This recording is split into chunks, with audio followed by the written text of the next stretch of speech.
in the event na maghamon po siya uli at dalhin sa ibang araw, may panahon pa ho ba si General Torre para tayo tanggapin?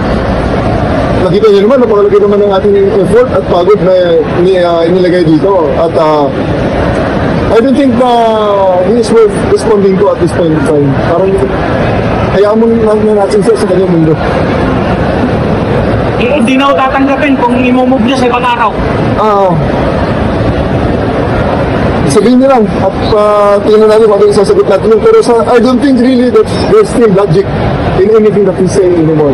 Parang yun nga eh. Ang credibility kasi parang diba?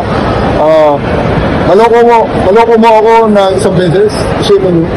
Pag niloko mo ko ng 2 pesos, shame on you. At kaya nga nagtataka ako anong klase yung mga supporters meron siya na alam na nanluloko lang yung tao, nagpapaloko na rin lang sila kung kuha naman lang niluloko sila. So, hindi naman tayo hindi tayo kasali sa mga tao na pwede niloko all the time. So, ito na po yung pagtanggap niya sa hanggang. I think so. Marami akong ibang trabaho and he's really not worth responding. May mga nagtatanong kasi, bakit ba itinuloy at kailangan pa ito? Well, unang-una, kami mga pulis ang first responder, nasa frontliners kami. Kaya nakikita namin ang paghirap ng ating mga kababayan. And now, nang nag-issue ng ganong statement si Vice Mayor, nakita ko ang oportunidad kaagad na, uy, maganda ito. We can raise funds outside of the government resources. Kasi ang government resources naman, nandiyan naman, pero mas maganda na rin siguro na tayong mga nasa private sector, iba pang mga tao na outside doon sa mga fund-generating agencies ng gobyerno. Okay, so good morning. So this topic is about boxing match about Nicolas Torre III, our general here in the Philippines. And then this is only my reaction video, okay? There's nothing about politics. So una-una, nung makita niyo yung video,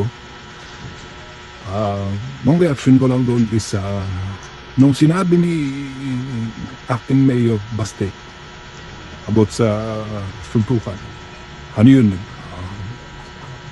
Nagsabi lang siya. Pero sa mga platform ng media, yun na yung ginawin nila. Tapos si General Torre, kinsis agad na ang boxing match in 3 days. So parang naging charitable siya, boxing for a cause. Pero ano yun walang waiver, walang pinag-usapan na para matuloy. So kumbaga si General Torre lang yung nag-insist noon na walang consultation sa mga iba. Ngayon kasi 3 days prep by charity, walang ganun.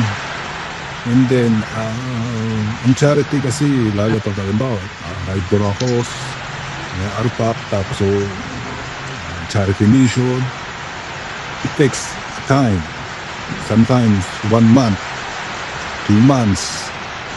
Yun ang laban. Kahit sa boxing, di ba? Nakikita ninyo sa mga boxing, kung hindi pwede matuloy itong boxing na gusto niyang mangyari in 3 days. Tapos, alam niyo na may flight yung isa. So, di ba, yun? Kung talagang, general, mismo ikaw, alam mo naman yan sa sarili mo siguro yun, di ba? Sign the waiver, tapos isettle to ng mas maayos. Siguro mas maganda yung laban na gano'n ang mangyayari talaga. Hindi yung 3 days preparation. Wala pong gano'n. Walang gano'n na yung 3 days preparation na biglang fight. Ano yun? Street fighter, underground, no preparation, laban. No, it's not po. So sana para matuloy talaga yung totoong boxing, dapat ulitin ko, sign a waiver. Diba? Yung sabi po ni Kong na kapatid ni Acting Mayor Baste, sign a waiver. Tapos tignan, diba? Hindi yung ganyan. Kasi more on social lang kayo, social media nagpaagat kayo sa gano'n Tapos maraming naniwala, di ba? Pero sa totoo lang, kahit sa mga boxing analyst, alam nila yan. Wala pa ako nakikita kasi nag-review ng mga boxing analyst para dito sa laban na to. PNP Chief Torre, ang sabi, no longer open for another match with Basti Duterte. Diba? It's useless. Wala pong 3 days preparation para sa ganung boxing match. Malamang meron na namang iiyak pag lumabas ang vlog na to.